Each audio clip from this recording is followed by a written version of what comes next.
Imagine that you are in the open water, cold. There have been cases where people have died attempting English Channel waters.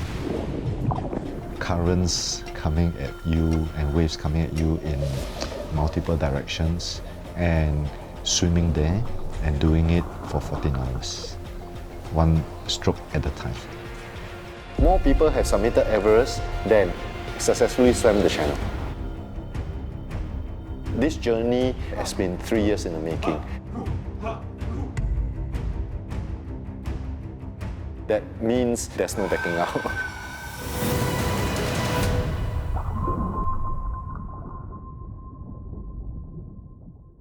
Bend down. Painful? Very stiff. Muscles still a bit tight, huh? Yeah.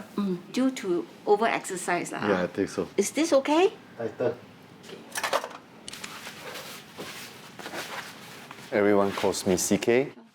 I'm a banker by profession, and I'm going to be 54 at the end of this year. About 10 years ago, I had a slip disc. CK, you still okay? Swan, huh? It was just miserable. I had no freedom of movement. Everything, I tried everything. And at the end of the day, it was acupuncture that worked. The slip disc is still there. I wake up every morning with a backache still, and the doctor says the only exercise I should be doing is swimming, so I went back to swimming.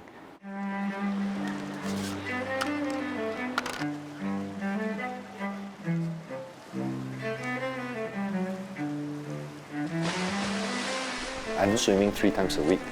I started competitive swimming at 7, retired at 12. That is at 1981 because I was burnt out. I avoided swimming for many years until about 10 years ago. The body is naturally buoyant in the water, so technically it's a zero impact exercise. I've never felt fitter in my last 20 years, actually. I joined the team and take part in regional competitions. But swimming is very, very boring. It's still boring today, but you have a very clear purpose and discipline, you work towards your purpose. And that's how this channel swimming adventure came about. Swimming the English Channel is the Everest. In fact, more people have submitted Everest than successfully swam the channel. Basically, you swim from England to France. On the map between Dover and Cape Grisnez, the straight line is 33 kilometers. But all the swimmers will swim in an S shape to get to the other side. Why the S shape? Because the current in the channel switches 180 degrees every 12 hours. It's all about strategy of swimming in the current. So that entire S shape will be anywhere from 50 odd to 60 kilometers. Total time is anywhere from 10 to 15 hours. Tam Pin Jin had done it as a first Singaporean male solo. Li Ling did it as a first Singaporean female solo. I am not at a level to do a solo attempt, but I thought that a relay attempt is not an insurmountable adventure. 2 to 6 swimmers is allowed in a relay team. If it's 5, it would have been even more comfortable. But with 4, we would have a very good chance. But it's not easy to convince anyone to begin with. You know, you've got to be crazy enough to even think about it. Finding a team is the biggest challenge.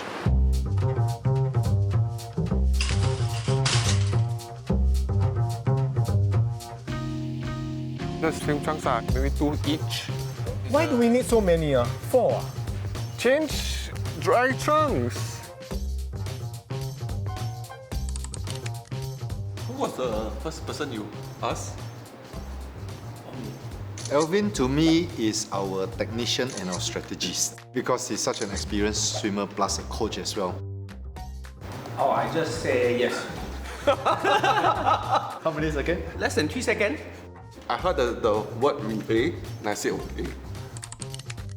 Swimming beside Mark is like swimming in a washing machine. Okay, because of the amount of waves he creates while swimming.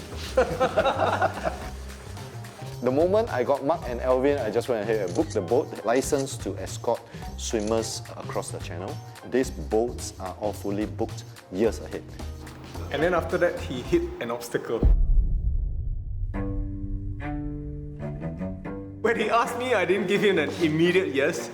I dragged him out for 6 months. I had to do a combination of reading up and trying to find facts so that I'm in a position to mitigate some of the risks. Over time, through rationalization, I knew that I could overcome it. I have regarded Chee Soon as our lion heart. Okay, he is brave and he's got determination. I think we all feel very proud that potentially we could be the first Singaporean team to successfully finish the English Channel swim as a relay team. So the main goal is to get to France in one piece. Okay. Actually 4 pieces.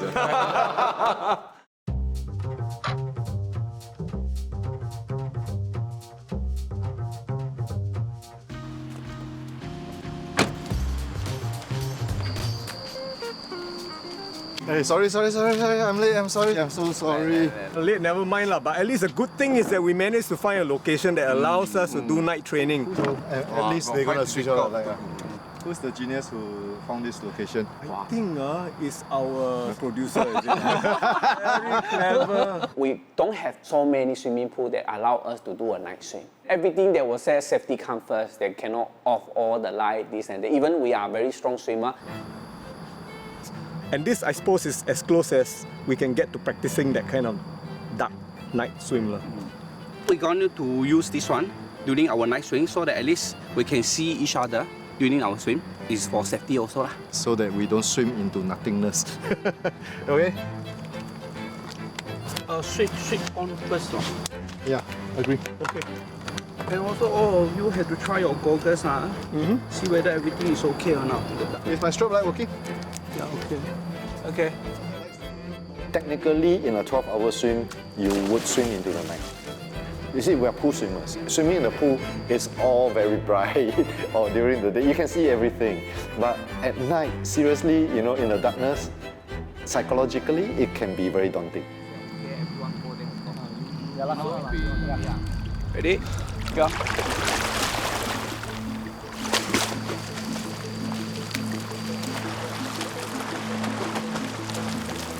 Swimming in the open water is really a big challenge in life.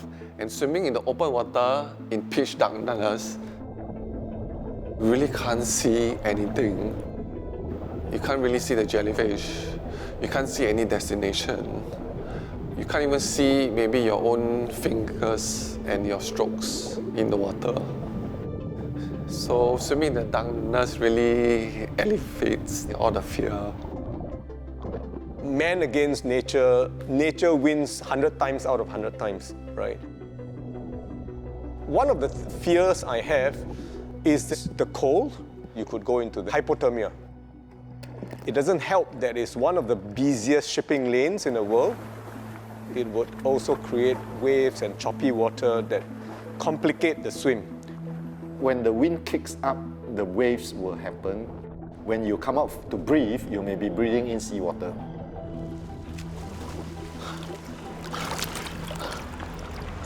Death is definitely a possibility. It's a possibility that you have to be prepared to face.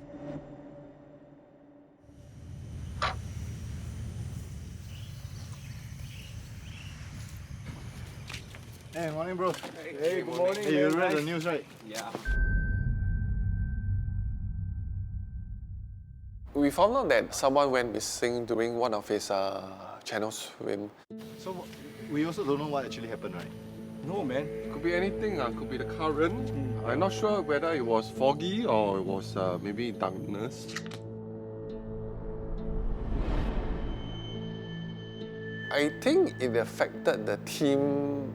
We were really dumbfounded how the escort boat can lose a swimmer. So there were a lot of questions asking, was there any safety issue? Was the boat captain negligent in following the swimmer?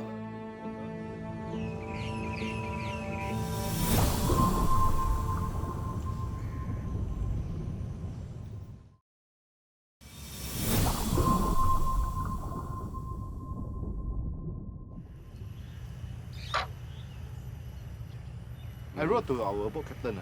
They also said they don't know. This guy that went missing during the swim. Hey, if it can happen to this guy, he's swimming solo, and he's a triathlete, it could potentially happen to us. Safety comes first. Okay. Don't push yourself too hard. Yep. Cannot, just cannot. Yes, then we'll just continue Absolutely. swimming. Okay? Okay. I'm Alvin Tam, this year 42 years old. I'm a swimming coach. When you come back, right, you swim outside. Oh, come back is swimming outside. Outside will be faster. Ng Chee Soon is my swimmer. I'm his coach, swimming coach. I know him, the swimming standard, everything we know. Today we're going to swim to the island. Okay. So when we start, definitely is against the current. So it's about 3.5K. At this stage, it's about wanting to make sure that you feel comfortable with the swim already. So we, Chee Soon physically is okay to swim. Mentally, he think too much. Medical station is just next to the toilet, right? Yeah. So that it made him not confident at all. I am the weakest swimmer in this group. I'm 60 years old this year. I'm the oldest, they're all younger than me, and all more accomplished swimmers than I am.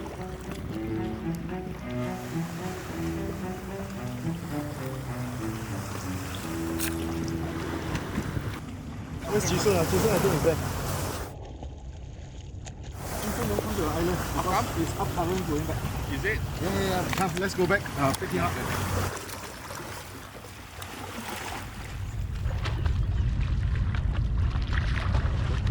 Turn back. Oh, because you're swimming up current, going back, sure strong one. I must admit, I did feel that as I got older, it was increasingly difficult to maintain my speed and stamina, let alone to improve, despite all the training. That sense of doubt, a little bit of self-doubt lah. I remember in triathlons, when I first jump into the sea, when you turn to breathe, you will be taking in water instead and choking on water, and water was choppy. You literally felt that you were about to drown. The mental strength is something that may make a difference between success and failure. Yeah. Chee Soon doing quite well. Doing very fast now. Among the four of us, he improved the most. Shouldn't be an issue. You're doing well. Yeah. We all decide already. You will be swim the first one. First swimmer. Because you improve a lot.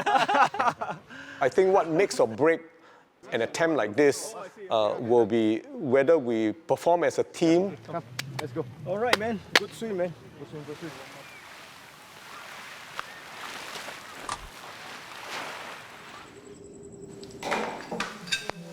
Big piece of chicken for you as well. Yeah, thanks. It's so difficult to put on. So I would put on 2 kilograms, and then 2 days later, I realized that I lose 1 kg, 2 kg, and You so have the it's opposite problem of a lot of people. Because I do worry about the cold. If he did it solo, I would be more concerned. But I mean, he's with people that he's trained with for many, many months. I think one of the things that I really picked up from my dad is to go outside of your comfort zone. Even when something scares you, I'm really very proud of my dad. 我看报纸有一个人不会游就死掉了。哎呦，那个我真的很害怕，就找一个教他们去学游泳。从小他也是读书放在一边啊，连一直运动啦、游泳啦，什么都做啦。做妈妈很辛苦嘞，不过他喜欢的东西我也不可以说反对嘞。我是希望他平平安安能够求成功，如果没有就不要紧，只要平安就好，选一个。I want to say again that I'm very proud of you. We'll manage along the way, so nothing to worry. Forceful. One of the trainings we are doing to get ready for the English Channel's cold water is to soak ourselves in a cold water pool. The ice bath is about 4 degrees, and it's a temperature that I've never soaked myself in. As you can see behind you are the ice tubs. They've been chilling overnight, all right? So if you're ready, let's move towards the ice tubs. Get your hands ready. We're gonna plunge it wrist deep into the water. 3, 2, 1, wrist deep. Leave it in there, hold it for a moment. We hope to build our mental strength. So when we are in England, when the water temperature is about maybe 16, we will also do a bit better. Painful. It's painful. Do you force? How are you breathing? What is your expression? One of the greatest fear in swimming the English Channel is a cold. That could be also the weakest link because of this fact. I feel my hands. If it's a negative effect, like we have a bad experience today, it might affect our mental health when you go to England.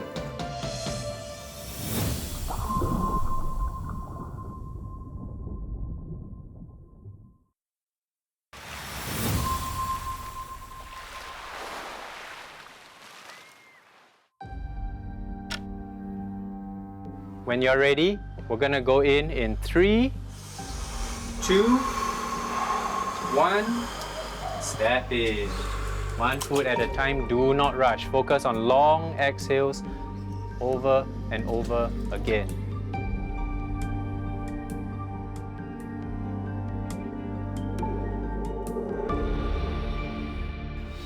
Breathe.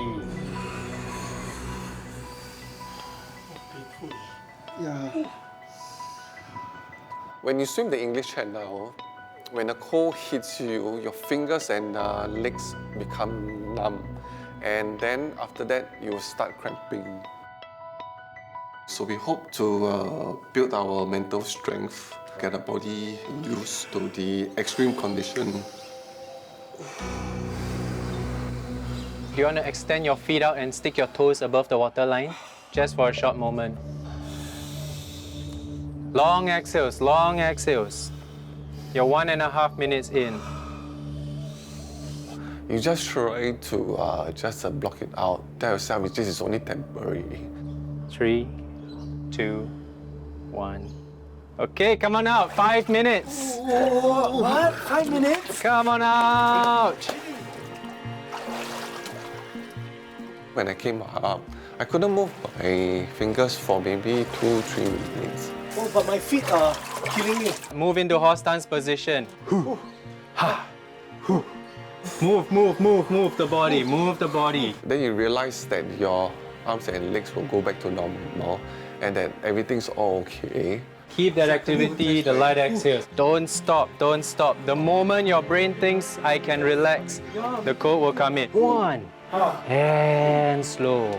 Very few of my first timers do it as long as you guys just did the English Channel swim. It will be painful, it will be full of struggles, and the people who come out on top is those who learn how to deal with it in a very healthy manner. Mind is such a big part of determining success versus failure.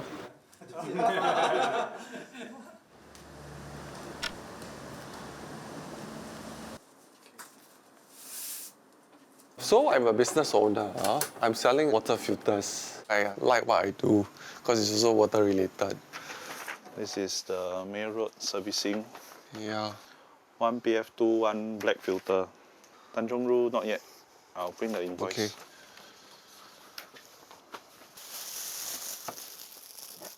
It's a bit difficult to juggle everything together because my baby doesn't go to infant care. So we actually have to put him at my parents' house. So I also need to go and pick him up and fetch him back. Today I rush to training. To really make a lot of sacrifices. I think the training we put in close to over 200 hours.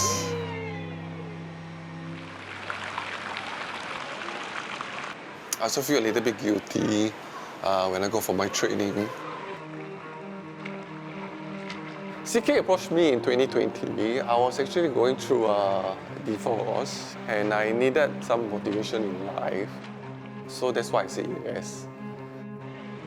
In 2020, and I met my future wife. We got married in 2021, and we had a kid in 2022. So everything happened really fast.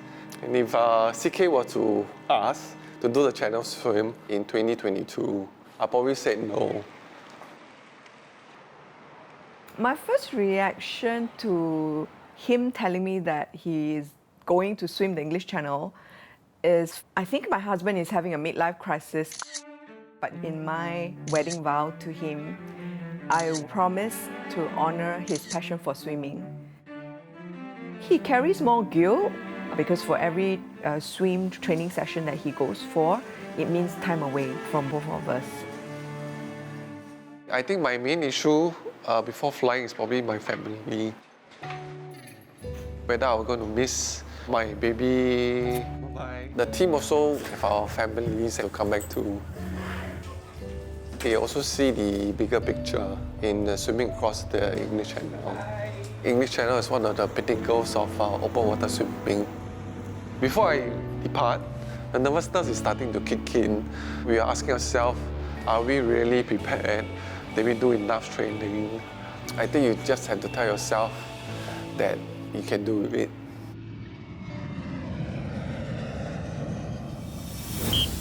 Nearer! You can't see anything and you're very scared actually. That was the worst thing you will ever feel. My body is just starting to shut down. The recovery was harder than I thought. I was shivering uncontrollably. I did feel like, oh no, I have to go in again. I'm not sure if I could do it.